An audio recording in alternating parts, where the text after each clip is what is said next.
Oh, udah. Yuk. Udah direkam nih, beneran.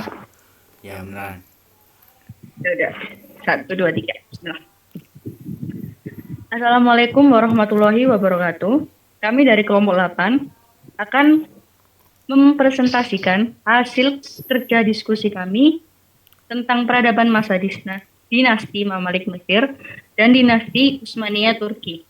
Saya Rosita Dewayanti dan rekan saya Muhammad Diovani Ariantara Syaputra Rizky.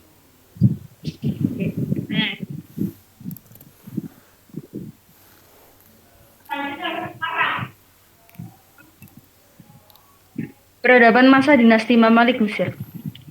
Kemunculan dan kebangkitan suatu dinasti semacam dinasti Mamluk merupakan suatu fenomena yang sulit dipahami karena dalam perjalanan sejarah Islam, seorang budak menjadi panglima karena kemahirannya dalam bidang militer, kemudian menjadi sultan atau raja karena kemampuannya untuk mempengaruhi tentara dan rakyat.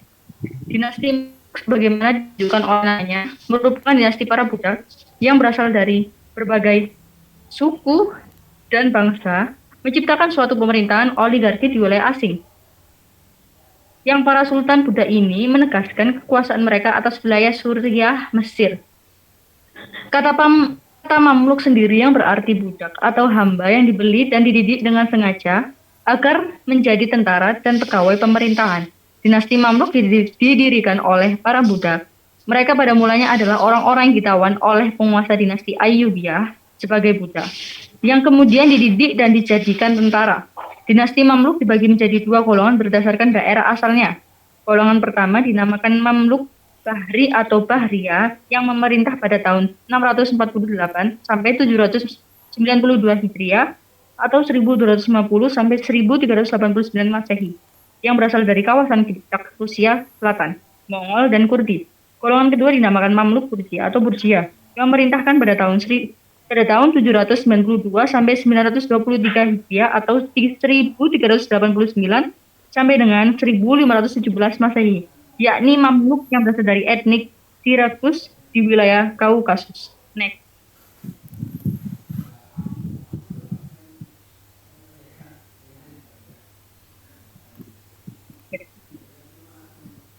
Meskipun dari kalangan budak, mereka mempunyai kemampuan dan keinginan keras sehingga berhasil membentuk sistem pemerintahan Islam yang keberadaannya diakui oleh kerajaan-kerajaan Islam pada masanya. Dinasti ini bangkit bersamaan dengan runtuhnya kekuasaan Islam di Spanyol. Dinasti Mamluk di Mesir berkuasa pada tahun 1250 sampai 1517 Masehi. Asal-usul bangsa Mongol dalam catatan sejarah dimulai pada akhir abad ke-12 dan awal abad ke-13 Masehi. Sebagaimana diungkapkan dalam buku Secret History of Mongol, pada mulanya bangsa Mongol adalah suatu masyarakat hutan yang mendiami hutan Siberia dan Mongolia, luar di antara gurun pasir Gobi, Tuju, dan Danau Baikal. 8 mereka berasal dari daerah pegunungan Mongolia yang membentang dari Asia Tengah sampai Siberia Utara, Tibet Selatan, dan Manchuria Barat serta Turkistan Timur. Eva Listener dalam The Living Past dari uraian R. P. Leister mencatat bangsa Mongol berasal dari daerah yang terletak di bagian timur laut Asia di sana. Terdapat dua sungai yaitu Olon dan Kerulen. Pegunungan tersebut diapit oleh hamparan gurun pasir Gobi yang cukup luas dan terdapat pula hutan, lembah, dan padang rumput yang luas. Mereka adalah salah satu anak rumpun dari bangsa Tartar. 9 bangsa Mongol mulai dikenal dalam sejarah dunia pada akhir abad ke-6 Hijriah atau abad ke-12 Masehi. Tidak lama setelah itu, mereka menjelma menjadi bangsa yang sangat dikenal secara global dengan kekuatan dan kehebatannya dalam melakukan pertempuran untuk menghancurkan musuh-musuh. Meskipun mereka berada di luar tanah airnya, yaitu Mongolia, dalam jangka waktu 2 dekade, tepatnya dari abad ke-7 Hijriah atau abad ke-13 Masehi, mereka sudah mampu membangun kekaisaran terbesar di seluruh dunia yang pernah tercatat dalam sejarah kehidupan manusia dalam jangka waktu yang sangat-sangat singkat. Next.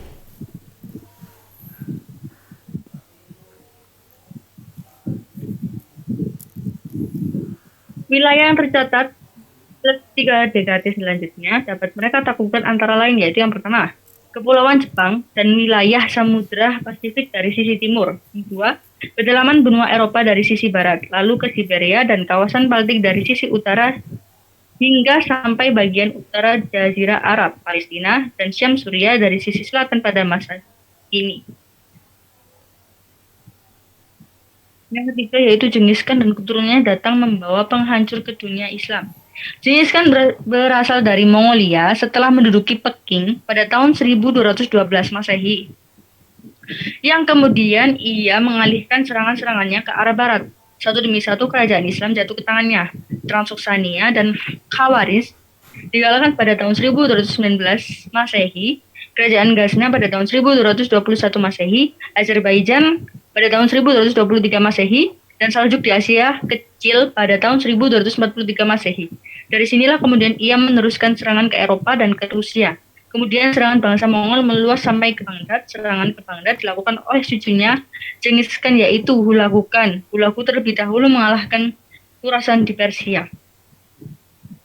Kemudian menghancurkan Hasasin di Alamut pada permulaan tahun 1258 Masehi.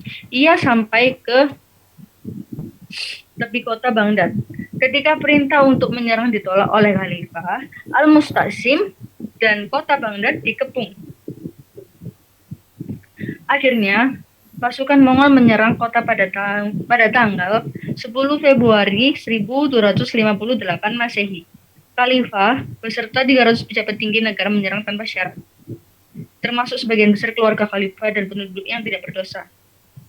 Kemudian setelah itu Hulagu meneruskan serangan ke Syria dan setelah mereka berhasil mengalahkan Syria, lalu Hulagu dan pasukannya ingin memasuki wilayah Mesir. Yang kemudian di awal tahun 1260 Masehi, Mesir terancam serangan bangsa Mongol yang sudah berhasil mengalahkan Abbasiyah dan menduduki hampir seluruh dunia Islam. Next.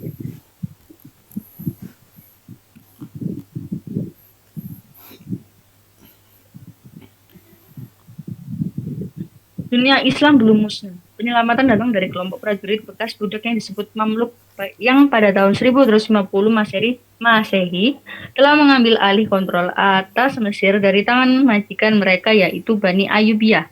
Menurut Salahuddin pada tahun 1259 sampai dengan 1260 Masehi. Pasukan Hulagu telah bergerak ke arah barat dengan bantuan dari umat Kristen dari kaum Georgia dan Armenia yang sangat mendambakan untuk memusnahkan musuh-musuh mereka kaum muslimin.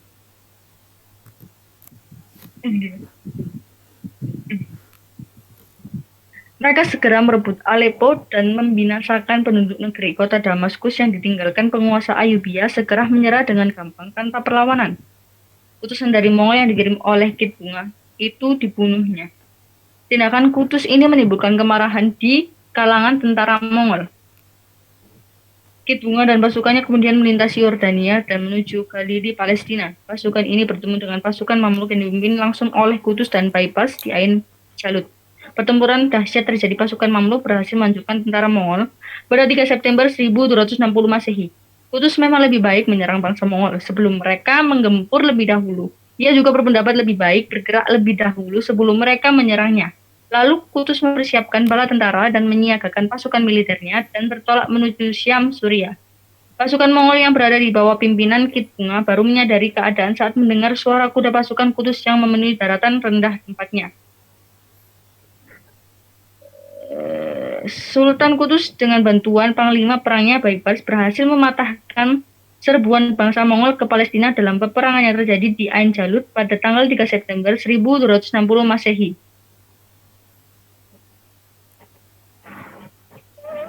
Kutus memang berusaha keras agar ia dapat menyeimbangkan jumlah pasukan yang ia bentuk dengan pasukan Mongol yang akan dihadapi di setiap sisi medan perang. Antara penyebaran yang dilakukan olehnya adalah dengan memisahkan kekuatan untuk di bagian depan, yang kedua untuk memutar dalam jarak dekat, yang ketiga untuk memutar dalam jarak jauh, dan yang keempat untuk penyergapan, dan yang kelima menarik kekuatan lawan dan mematahkannya. Next.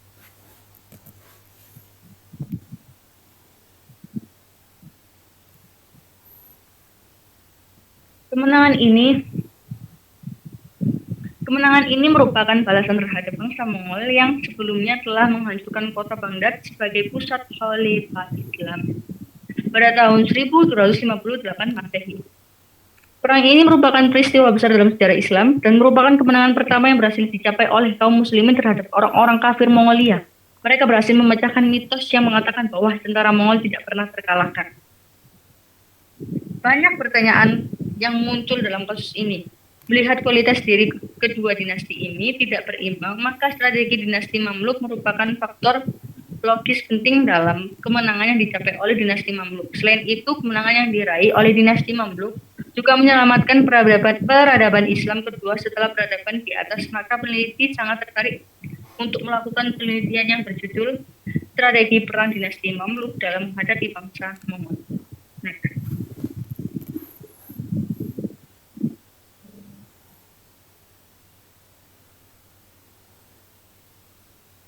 Kemajuan-kemajuan yang dicapai dinasti Mamluk. Dinasti Mamalik membawa warna baru dalam sejarah politik Islam. Dinasti ini bersifat oligarki militer. Pada masa pemerintahan Mahmud Fahri, sistem oligarki ini mendatangkan kemajuan di Mesir. Para amir berkompetisi dalam prestasi karena merupakan kandidat sultan. Adanya kompetisi semacam ini memotivasi setiap amir untuk melakukan perubahan demi terjadinya suatu kemajuan di Mesir. Adapun kemajuan-kemajuan yang dicapai dinasti Mamluk antara lain yaitu yang pertama adalah bidang militer. Dalam bidang militer, pemerintahan dinasti ini dilantik dari pengaruhnya dalam kemiliteran. Para Mamluk yang dididik haruslah dengan tujuan untuk menjadi pasukan mendukung kebijaksanaan pemimpin. Ketua negara atau sultan akan diangkat di antara pemimpin tentara yang terbaik, yang paling berprestasi dan mempunyai kemampuan untuk menghimpun kekuatan. Walaupun mereka adalah pendatang di wilayah Mesir setelah memeluk Islam, seorang Mamluk akan dilatih sebagai tentara berkuda. Mereka harus mematuhi furisia, sebuah aturan perilaku yang memasukkan nilai-nilai seperti keberanian dan kemurahan hati dan juga doktrin mengenai taktik perang berkuda, kemahiran menunggang kuda, kemahiran memanah, dan juga kemahiran merawat luka dan cedera. Tentara Mamluk ini hidup di dalam komunitas mereka sendiri saja. Latihan yang intensif dan ketat untuk anggota-anggota baru Mamluk juga akan memastikan bahwa kebudayaan Mamluk ini abadi. Mereka mendapat perintah terus dari khalifah atau sultan. Tentara Mamluk selalu dikerahkan untuk menyelesaikan perselisihan antara suku setempat. Pemerintah setempat seperti Amir juga mempunyai pasukan Mamluk sendiri, tetapi lebih kecil dibandingkan pasukan Mamluk khalifah atau sultan. Next.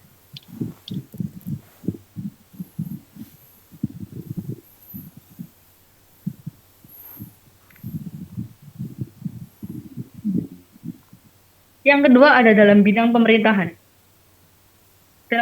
Dalam bidang pemerintahan ini, kemenangan dinasti Mamalik atas tentara Mongol di Ain al-Jalut menjadi modal terbesar untuk menguasai daerah-daerah sekitarnya.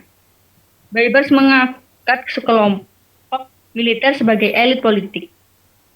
Di samping itu, untuk memperoleh simpati dari kerajaan-kerajaan Islam lainnya, Baybars membayar keturunan Bani Abbas yang berhasil meloloskan diri dari serangan bangsa Mongol. Al-Mutansir sebagai khalifah. Dengan demikian, Khilafah Abbasiyah setelah dihancurkan oleh tentara Hulagu di Baghdad berhasil dipertahankan oleh daulat ini dengan Kairo sebagai pusatnya. Sementara itu, kekuatan-kekuatan yang dapat mengancam kekuasaan Baybars dapat dilumpuhkan seperti tentara salib di sepanjang Laut Tengah, Assassin di Pegunungan Sdeya, Sirenia tempat berkuasanya orang-orang Armenia, dan kapal-kapal Mongol di Anatolia. Yang ketiga yaitu dalam bidang ekonomi. Dalam bidang ekonomi, dinasti Mamalik membuka hubungan dagang dengan Prancis dan Italia melalui perluasan jalur perdagangan yang sudah dirintis oleh dinasti Fatimiyah di Mesir sebelumnya. Jatuhnya Baghdad menjadi kota Kairo sebagai jalur perdagangan antar Asia dan Eropa, dan menjadi lebih penting karena Kairo menghubungkan jalur perdagangan Laut Merah dan Laut Tengah dengan Eropa. Keberhasilan dalam bidang ekonomi ini didukung oleh pembangunan jaringan transportasi dan komunikasi antar kota, baik laut maupun darat. Ketangguhan Angkatan Laut Mamalik sangat membantu pengembangan perekonomiannya. Pembangunan di bidang ekonomi dan perdagangan membawa kemakmuran. Jalur perdagangan yang dibangun sejak kekhalifahan Fatimiyah diperluas dengan membuka hubungan dagang dengan Italia dan Prancis. Dalam pada itu, kedudukan Mesir yang menjadi penting bagi jalur perdagangan antara Asia dan Eropa melalui Laut Merah dan Laut Tengah.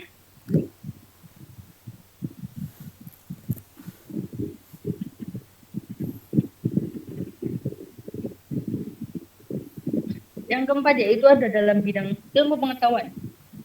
Mesir menjadi pelarian ilmuwan-ilmuwan asal Baghdad dari serangan tentara Mongol. Karena itu, ilmu-ilmu banyak berkembang di Mesir seperti sejarah, kedokteran, astronomi, matematika, dan ilmu agama. Dalam ilmu sejarah tercatat nama-nama besar seperti Ibnu Khalikan, Ibnu Taktibarti, dan Ibnu Khaldun. Di bidang astronomi dikenal nama Nasiruddin At-Tusi, di bidang matematika Abul Faraj Al-Ibri, dalam bidang kedokteran Abul Hasan Ali An-Nafis, penempuh susunan dan peredaran darah dalam paru-paru manusia Abdul Munim Ad-Dimyati, seorang dokter hewan, dan Ar-Razi, perintis psikoterapi. Dalam bidang oftalmologi dikenal nama Salahuddin Ibnu Yusuf, sedangkan dalam bidang ilmu keagamaan tersohor nama Syekhul Islam Ibnu Taimiyah rahimahullah, seorang mujahid dan ahli hadis dalam Islam. Imam Asyuyuti rahimahullah yang menguasai banyak ilmu keagamaan. Imam Ibnu Hajar al-Asqalani rahimahullah dalam ilmu hadis, ilmu fikih, dan lain-lain. Dasar untuk mengukur kemajuan peradaban suatu bangsa atau dinasti biasanya diukur dari tingkat perhatian dan penghargaannya terhadap ilmu pengetahuan. Banyak dinasti Islam yang sangat berprestasi dalam dunia ilmu pengetahuan sehingga menambah khasanah keintelektualannya mewarnai corak rasionalistik masa klasik Islam. Kemajuan Islam pengetahuan pada masa dinasti Mamluk disebabkan oleh jatuhnya Baghdad yang mengakibatkan sebagian ahli ilmu pengetahuan melarikan diri ke Mesir. Dengan demikian, Mesir berperan sebagai pusat pengembangan ilmu pengetahuan, melanjutkan kedudukan kota-kota Islam lainnya setelah dihancurkan oleh bangsa Mongol. Next.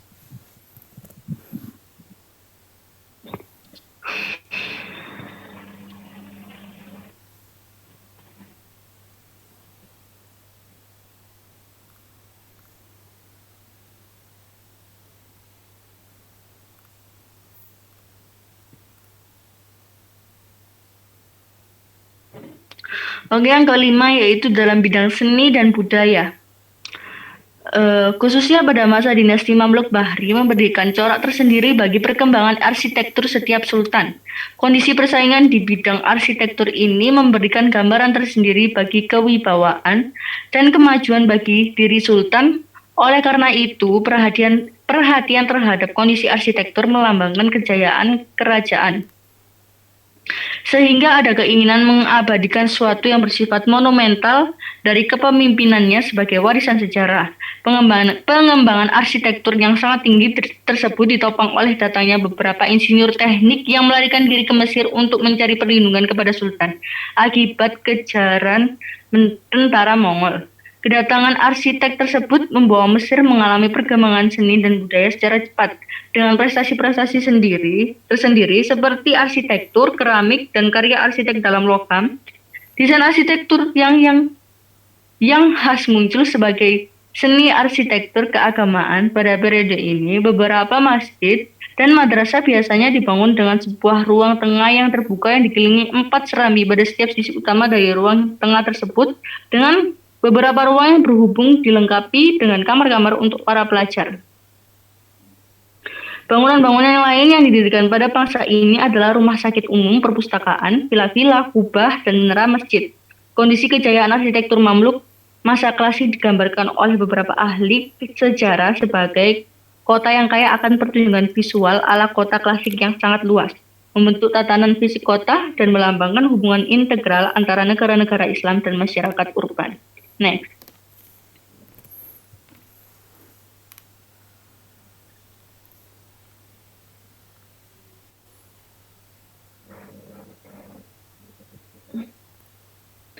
Kemunduran dan kehancuran dinasti Mamluk. Dinasti Mamluk telah menorehkan tinta sejarah keemasan Islam dan memberikan sumbangsi terhadap peradaban Islam dengan berbagai kejayaan yang pernah diraihnya. Namun demikian, sejarah mencatat pula bahwa banyak kerajaan-kerajaan yang telah mencapai puncaknya akhirnya mengalami kemunduran. Hal itulah yang dialami oleh dinasti Mamluk. Kejayaan yang diraihnya tertoreh sebagai warisan sejarah kejayaan Islam, sekaligus pengalaman pahit yang pernah terjadi dalam sejarah dinasti Islam akibat kehancuran yang dialami oleh dinasti ini. Sejarah telah Dicatat bahwa pada masa dinasti Mamluk Bahri, Mamluk mengalami berbagai puncak kejayaan, utamanya pada masa Baibar memegang tampuk kepemerintahan. Setelah pemerintahan Mamluk beralih kepada kelompok Mamluk Turki, dinasti Mamluk mengalami banyak kemunduran. Kemunduran itu disebabkan berbagai faktor internal dan eksternal.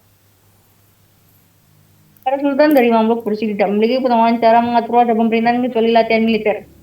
Kenyataan menunjukkan situasi kelemahan yang dialami oleh dinasti ini. Para besi misalnya melarang mengimpor rempah-rempah dari India. Akibatnya, harga rempah-rempah menjadi mahal. Apalagi komoditi ini dimonopoli oleh sultan. Ia juga memonopoli pabrik gula dan melarang kaum wanita keluar rumah dan juga memecat orang-orang non-muslim dari pegawai pemerintah. Dalam suasana stabilitas dalam negeri yang begitu rapuh, masyarakat juga dijangkiti berbagai macam penyakit epidemi yang meminta korban banyak. Banyak penguasa Mamluk Burji yang bermoral rendah hati dan tidak menyukai pengetahuan. Kebiasaan hidup berfoya-foya dan hidup mewah menyebabkan harga pajak melambung tinggi, sehingga menyengsarakan rakyat dan membuat mereka putus asa dan hilang kepercayaan terhadap sultan. Nah,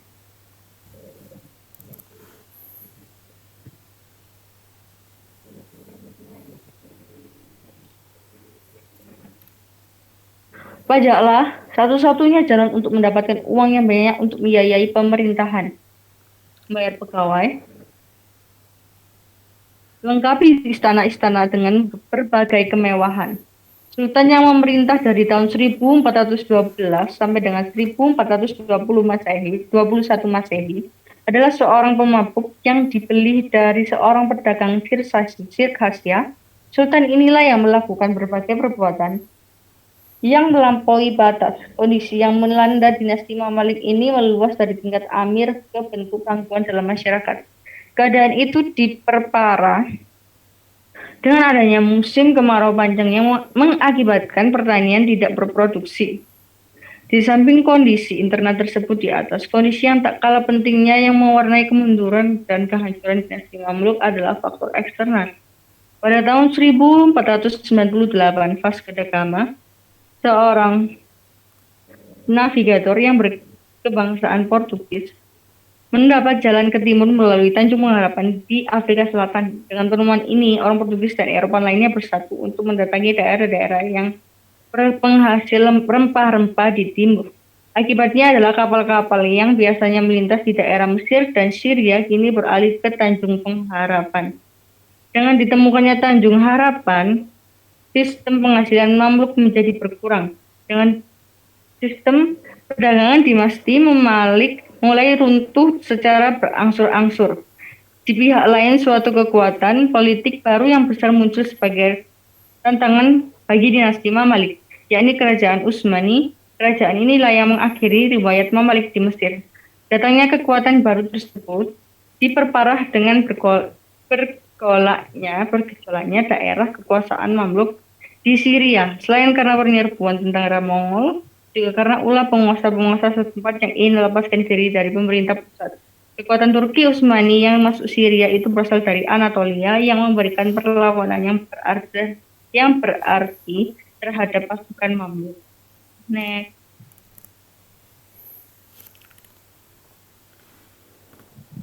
Dinasti Umayyah. Dalam bahasa Turki, Utsmaniyah, kesultanan ini disebut Devlet Ali Utsmani, yang secara harfiah berarti daulat atau negara agung Utsmaniyah, atau juga disebut Osmanli Devleti, yang berarti daulat atau negara Uthmaniyah. Dalam bahasa Turki modern, kesultanan ini dikenal dengan sebutan Osmanli Devleti atau Osmanli Imperator Lugu atau Kekaisaran Utsmaniyah. Nama tersebut sudah digunakan penduduk Eropa sejak zaman Seljuk. Para sejarawan sendiri menghindari untuk menggunakan istilah Turki atau bangsa Turki untuk merujuk Kesultanan Utsmaniyah karena sifat negara ini yang multi etnis yang terdiri dari beragam suku bangsa. Tidak jelas bagaimana Utsman I berhasil menguasai wilayah tetangganya, karena belum banyak diketahui soal sejarah Anatolia abad pertengahan pada abad setelah kematian Utsman I. Kekuasaan Utsmaniyah mulai meluas sampai Mediterania Timur dan Balkan. Putra Utsman, Orhan, menaklukkan kota Bursa pada tahun 1324 dan menjadikannya ibu kota negara Utsmaniyah. Kejatuhan Bursa menandakan berakhirnya kendali Bizantium atas Anatolia Barat Laut. Kota Thessaloniki direbut dari Republik Venesia pada tahun 1387. Kemenangan Utsmaniyah di Kosovo tahun 1389 secara efektif mengawali kejatuhan pemerintahan Serbia di wilayah itu dan membuka jalan untuk perluasan wilayah Utsmaniyah di Eropa. Pertempuran Nikopolis tahun 1396 yang dianggap luas sebagai perang salib besar terakhir pada abad pertengahan gagal menghambat laju bangsa Turki Utsmaniyah. Seiring meluasnya kekuasaan Turki di Balkan, penaklukan strategis Konstantinopel menjadi tugas penting. Kesultanan ini mengendalikan nyaris seluruh bekas tanah Bizantium di sekitar kota. Namun warga Yunani Bizantium sempat luput ketika penguasa untuk Mongolia, Tamerlane, menyerbu Anatolia dalam pertempuran Ankara tahun 1402.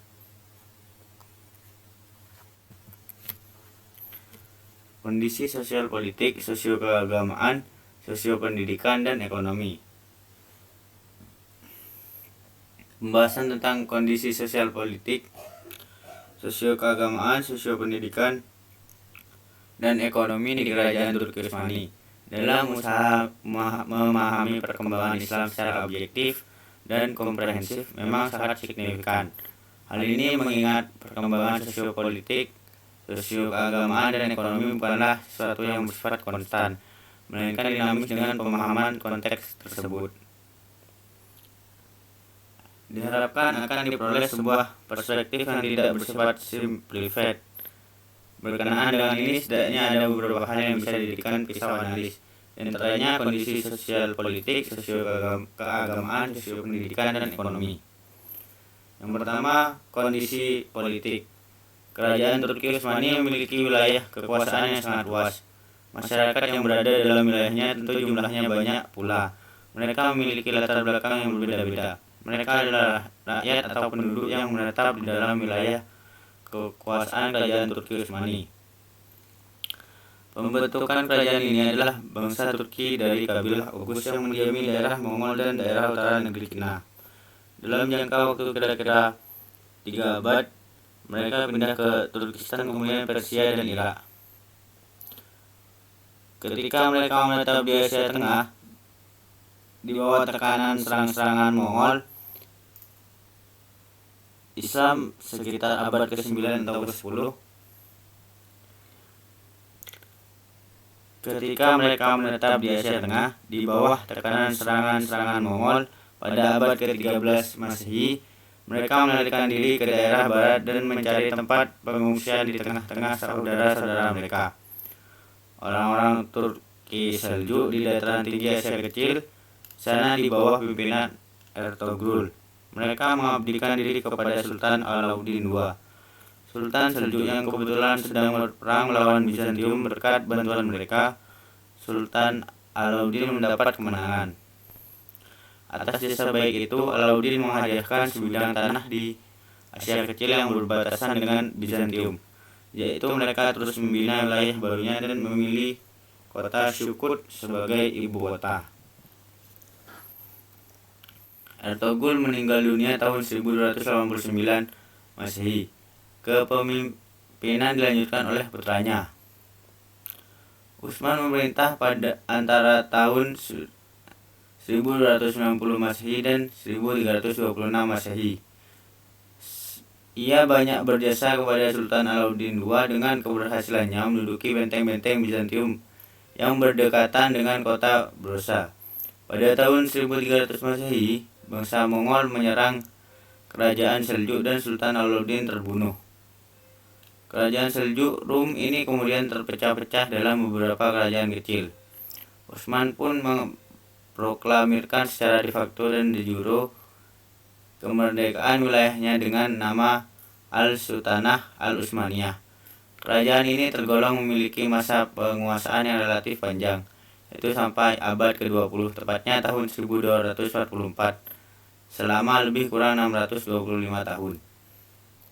Kedua, kondisi sosio-keagamaan. Sebagaimana diketahui bahwa kehidupan sosio-keagamaan merupakan bagian terpenting dalam sistem sosial politik di Turki Utsmani. Melihat kondisi sosial politik di atas, maka Sultan Turki memegang dua kekuasaan, yaitu pertama, kekuasaan yang mengurusi masalah-masalah keduniaan atau pemerintahan yang disimbolkan dengan gelar sultan, dan kedua, kekuasaan yang mengurusi masalah agama yang disimbolkan dengan gelar khalifah. Oleh karena itu, dalam bidang keagamaan, penguasa sangat terikat dengan syariat Islam. Ulama mempunyai otoritas yang tinggi dalam negara dan masyarakat. Para ulama yang diketuai Syekh al-Islam atau Mufti sebagai salah seorang pejabat tinggi agama berwenang menyampaikan fatwa resmi mengenai kebijaksanaan sultan dan problematika keagamaan. Kegiatan tarekat berkembang pesat. Al-Bektashi dan Al-Maulawi merupakan kedua yang paling besar dan beberapa aliran tarekat. Tarekat Bektashi sangat berpengaruh di kalangan tentara Yenisiri, sedangkan tarekat Maulawi berpengaruh besar di kalangan penguasa. Menurut penulis bahwa mengatakan wacana sosio-keagamaan yang berkembang di Turki Utsmani menjadi sebab kemunduran pendidikan Islam adalah kesimpulan yang terlalu simpel bila diletakkan dalam kerangka dan ruang sosiologi. Hal ini mengingat permasalahan kemunduran juga tidak bisa dilepaskan dari konteks dinamika sosial masyarakat Turki Utsmani pada masa itu. Implikasi terpenting dari situasi di atas adalah semakin surut dan hilangnya tradisi keilmuan di dunia Islam yang berkembang sebelumnya pada masa keemasan Islam Umayyah dan Abbasiyah. Lebih dari itu, dinamisme, kreativitas, progresivitas, serta kebebasan berpikir dan berinvestigasi pun semakin surut. Masyarakat di kerajaan Turki Utsmani terus hidup dalam epistemologi, meminjam istilah Muhammad Arkon, thinkable, dan tidak pernah menyentuh epistema unthinkable dan not yet thought, dan berawal dari menyerahnya unsur-unsur masyarakat ke dinamisme dan kebebasan pada konsep-konsep yang bersifat statis dan reduktif. Yang ketiga, kondisi sosio pendidikan Islam. Sebagaimana telah disinggung pada bab terdahulu, pada dasarnya proses pendidikan Islam di kerajaan Turki Utsmani sebenarnya telah berlangsung sepanjang perkembangan sosial politik dan sosio keagamaan.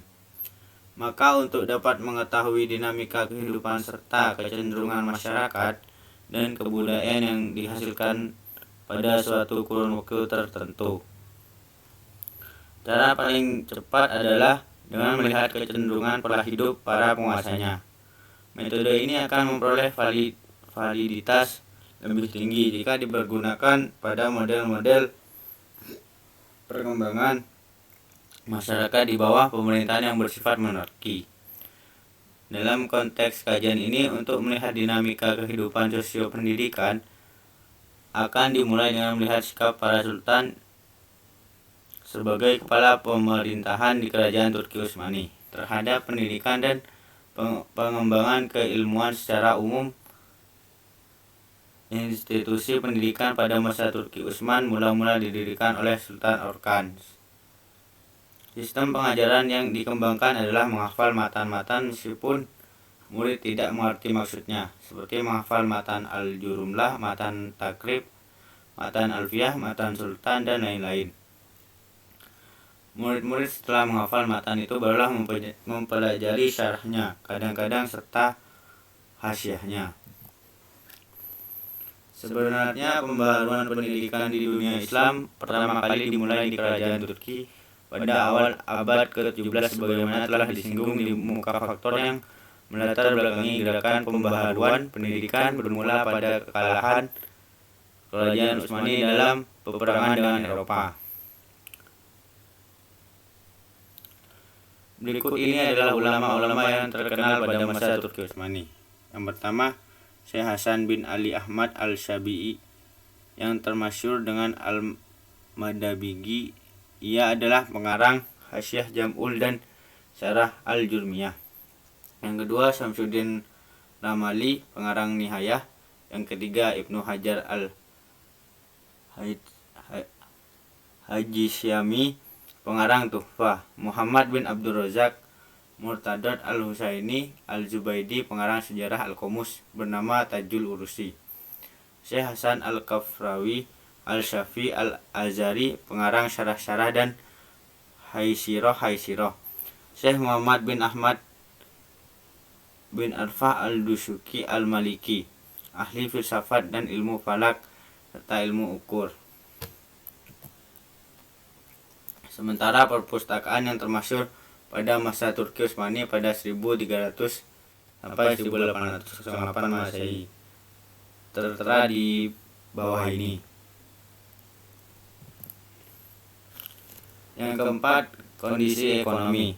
Telah disinggung di atas bahwa sebagai bangsa yang berdarah militer, Turki Utsmani lebih memperhatikan kemajuan bidang politik dan militer. Dengan demikian, kondisi ekonomi dan keuangan turut memberikan andil bagi perkembangan Islam di kerajaan Turki Utsmani. Terjadinya peperangan yang berkesinambung yang menimpa telah disinggung di atas bahwa sebagai bangsa yang berdarah militer. Dengan demikian, kondisi ekonomi dan keuangan turut memberikan andil bagi perkembangan Islam di kerajaan Turki Utsmani. Berbagai peperangan ini sangat menguras sumber dana Turki Utsmani. Sebagai konsekuensi logis dari peperangan yang berkepanjangan ini adalah melemahnya sendi-sendi kekuatan kerajaan di bidang militer, administrasi, dan lainnya.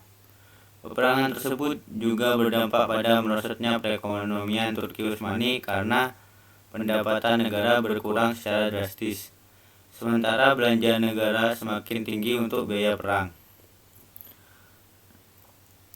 Peperangan yang tak kunjung usai dan merosotnya perekonomian negara maka secara simultan juga berakibat pada terabaikannya kesejahteraan umum.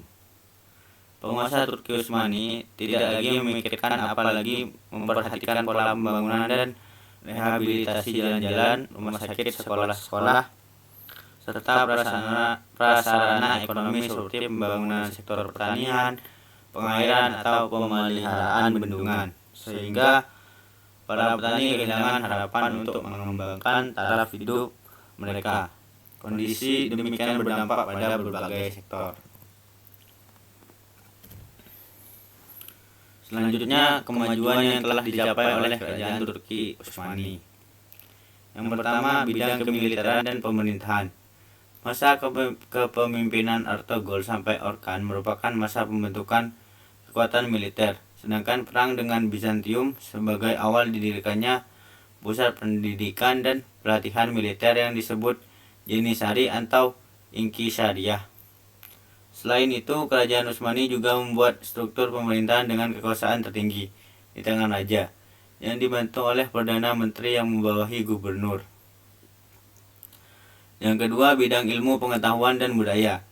Kebudayaan kerajaan Turki Utsmani merupakan perpaduan ragam kebudayaan seperti Persia, Bizantium, dan Arab. Dari kebudayaan Persia, mereka mengambil ajaran-ajaran tentang etika dan tata krama dalam istana raja. Sedangkan organisasi pemerintahan dan kemiliteran diserap dari Bizantium. Dalam ilmu pengetahuan, kerajaan Turki Utsmani tidak begitu menonjol sebab mereka lebih fokus pada kegiatan militer. Sehingga dalam khazanah intelektual Islam tidak ada ilmuwan yang terkemuka dari kerajaan tersebut. Bidang keagamaan. Agama dalam tradisi masyarakat Turki mempunyai peranan besar dalam lapangan sosial dan politik. Masyarakat digolongkan berdasarkan agama dan kerajaan pun sangat terikat dengan syariat sehingga hanya ulama menjadi hukum yang berlaku. Oleh karena itu, ajaran-ajaran tarekat berkembang dan mengalami kemajuan di kerajaan Turki Utsmani. Para mufti menjadi pejabat tertinggi dalam urusan agama sekaligus berwenang memberi fatwa resmi terhadap problem keagamaan yang terjadi dalam masyarakat. Kemunduran Turki Utsmani. Kemunduran Turki Utsmani terjadi sejak pemerintahan Sultan Muhammad III. Namun, sebagai negara yang besar dan kuat, kemunduran itu tidak langsung terlihat. Karena masih ada usaha para sultan dalam menyelamatkan negara.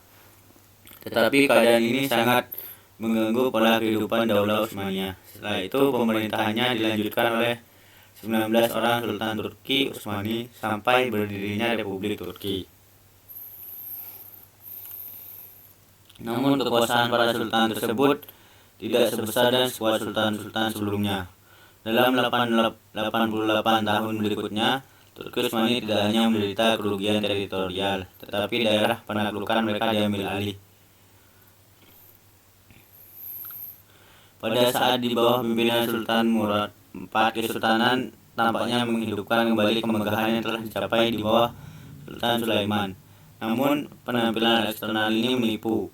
Benih diintegrasi menyerang struktur dalam negara dengan hasil yang menjadi nyata dalam abad berikutnya. Bencana melanda Daulah Utsmaniyah antara 1683 dan 1699 atau dalam 16 tahun, yang diikuti kegagalan upaya Turki Utsmani kedua untuk menyerbu Wina.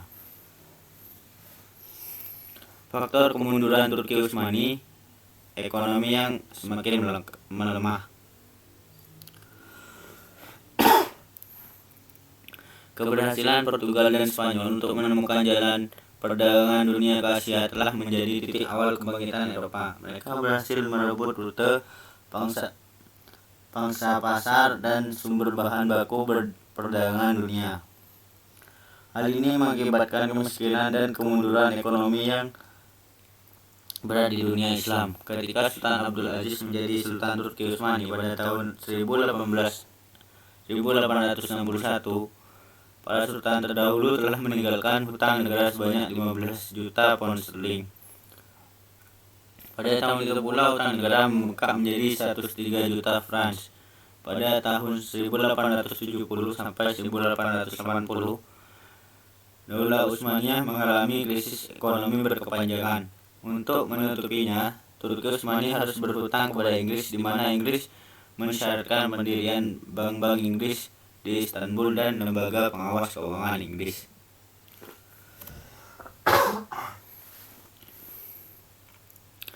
Daulah Utsmaniyah juga mempunyai hutang yang sangat besar kepada perusahaan raksasa Prancis, Orlando dan Toynbee. Ketika negara tidak mampu membayar hutang, Prancis memaksa pembayaran segera hutang tersebut. Ketika hal itu tidak dipenuhi, Prancis marah besar pada tahun 1901 Masehi dan merebut Pulau Midley dan Maltin. Hal ini mendorong sejumlah negara Eropa untuk merebut beberapa pulau penting lain sehingga memaksa Daulah Utsmaniyah untuk menuruti segala tekanan ekonomi mereka. Selanjutnya, faktor kemunduran Turki Utsmani yaitu kelemahan sains dan agama. Dalam belenggu kehidupan, akidah Murji'ah dan tarekat Sufi dinilai wajar bila umat Islam mengalami kemunduran dan keterbelakangan yang parah dalam aspek agama dan sains. Tentang kemunduran bidang teknologi dan industri, Imam Al-Ghazali dalam Nar Az-Zahab fi Tariqi Hab menyebutkan ketika telegraf pertama kali masuk kota Aleppo tahun 1278 Hijriah, masyarakat menganggapnya sebagai setan. Ustadz Abu Al-Hasan Ali Al-Hasani An-Nadawi juga menyebutkan bahwa industri perkapalan baru masuk ke Turki pada abad 16 Masehi. Percetakan, alat-alat medis, dan sekolah-sekolah militer baru masuk pada abad 17 Masehi. Pada abad-abad tersebut, Daulah Utsmaniyah sangat asing dari industri, teknologi, dan sains sehingga menganggap segala penemuan baru di bidang teknologi dan industri sebagai sihir.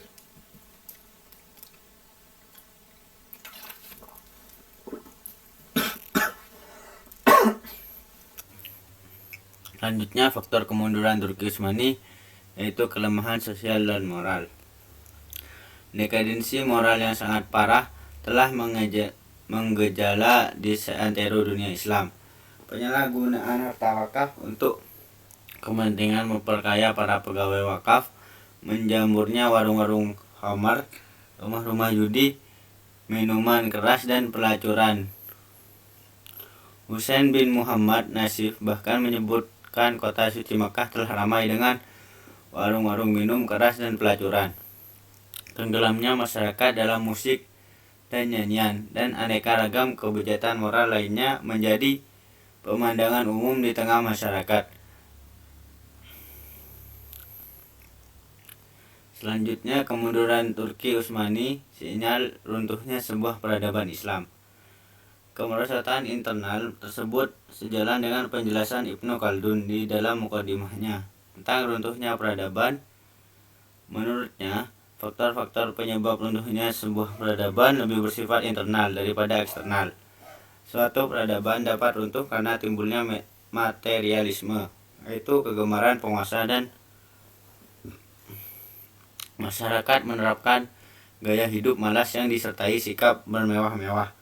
Sikap ini tidak hanya negatif tapi juga mendorong tindak korupsi dan dekadensi moral. Dalam peradaban yang telah hancur, masyarakat hanya memfokuskan pada pencarian kekayaan secepat-cepatnya dengan cara yang tidak benar. Sikap malas masyarakat yang telah diwarnai oleh materialisme pada akhirnya mendorong orang mencari harta tanpa berusaha.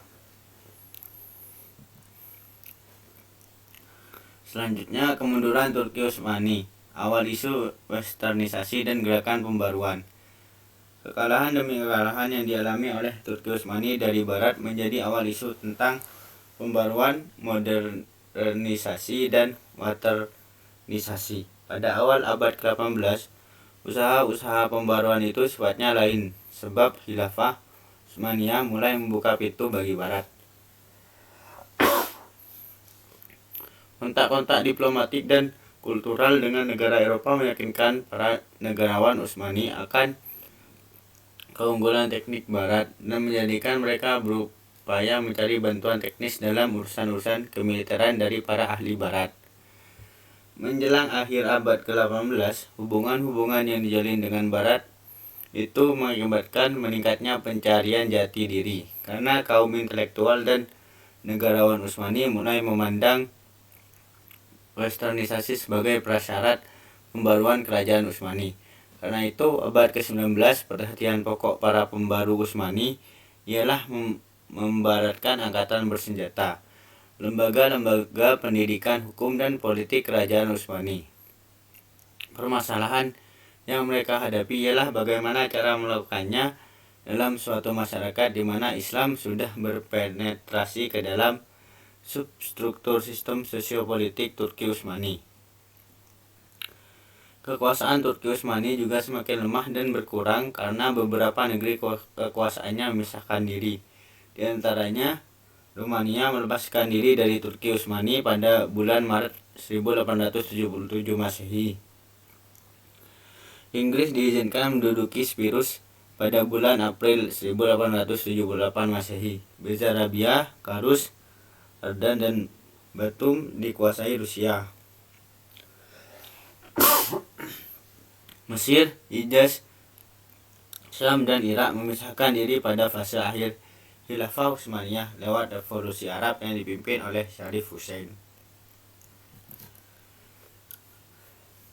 Terima kasih atas waktunya. Mohon maaf bila ada salah ucap atau perkataan. Saya minta maaf. Sekian dari kelompok kami.